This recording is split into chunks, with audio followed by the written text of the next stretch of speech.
Meet Wilver Villegas-Palomino. The U.S. District Court, Southern District of Texas, Houston Division issued an arrest warrant for him on charges of narco-terrorism, international cocaine distribution conspiracy, and international cocaine distribution on February 13, 2020. He is known to use the aliases Carlos El Puerco, Wilver Villegas, and Wilver Palomino. El Puerco translates to the pork in English. He was born October 21, 1981, making him 42 years old. He was born in Curumani, Colombia.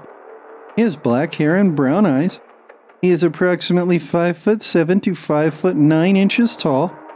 Wilver weighs approximately 190 pounds. There is up to a $5 million reward for information leading to his arrest. He should be considered armed and dangerous. If you have any information on him, please contact the FBI via the WhatsApp number 281-630-0330. Please share, like, comment, and subscribe to help inform about these dangerous fugitives. What did he do to get on the list in the first place? He is the leader of an insurgency group. Let's do a We Didn't Start the Fire recap of that group. Colombia suffered localized economic depression in 1957 as coffee prices dropped significantly, leading to the government's ousting because why not? A new government was put into place with 4-year presidential terms alternating between conservative and liberal candidates. The U.S.'s Alliance for Progress program got involved and provided economic and educational support. It helped, but not enough, and by 1962, Colombia was facing economic standstill and financially dependent on the U.S. That year, the conservative President Valencia took office. The Colombian peso was devalued due to international political pressures. This led to union workers getting 40% pay increases and rampant inflation.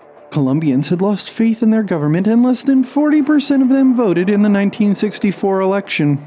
In the same year, Castro invited a group of Colombian students to Cuba, where the founders of the ELN were trained. Mexico decided to start cleaning up its drug problems in 1975. This created a hole in the marijuana supply market that the Colombian groups were happy to fill. Soon, 7/10 of the marijuana in the U.S. was Colombian. The profits allowed diversification into cocaine. This brings us to the environment that existed when Wilver was born in 1981. If you'd like to see a feature-length video on this group, please leave a comment and let me know. The ELN kept growing and becoming increasingly hostile, militant, and ideological. In 1995, they attacked Carabobo and killed 8 Venezuelan Marines.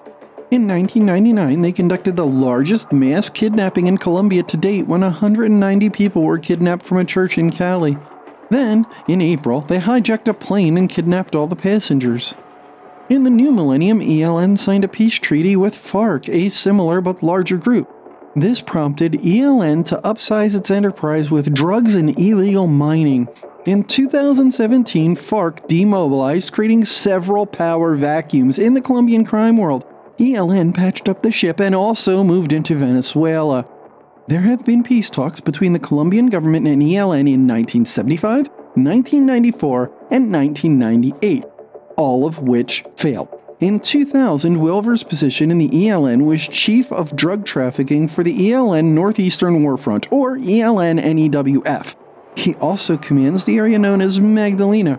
I went to school with a girl who had that name. I always liked her, so I just found her on Facebook and sent a friend request.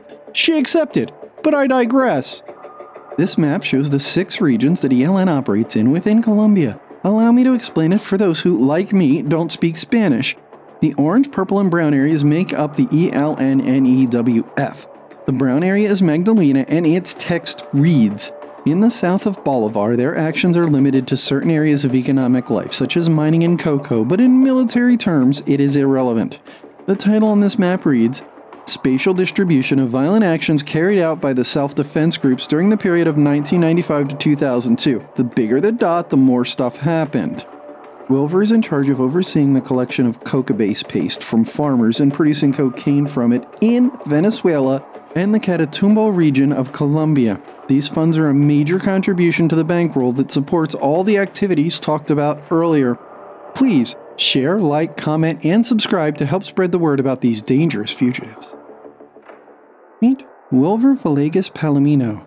The U.S. District Court, Southern District of Texas, Houston Division, issued an arrest warrant for him on charges of narco-terrorism, international cocaine distribution conspiracy, and international cocaine distribution on February 13, 2020.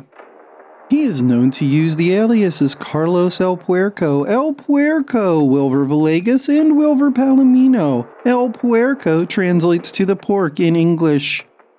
He was born October 21, 1981, making him 42 years old. He was born in Curumani, Colombia. He has black hair and brown eyes. He is approximately 5'7" to 5'9" tall. Wilver weighs approximately 190 pounds. There is up to a $5 million reward for information leading to his arrest. He should be considered armed and dangerous. If you have any information on him, please contact the FBI via the WhatsApp number 281-630-0330.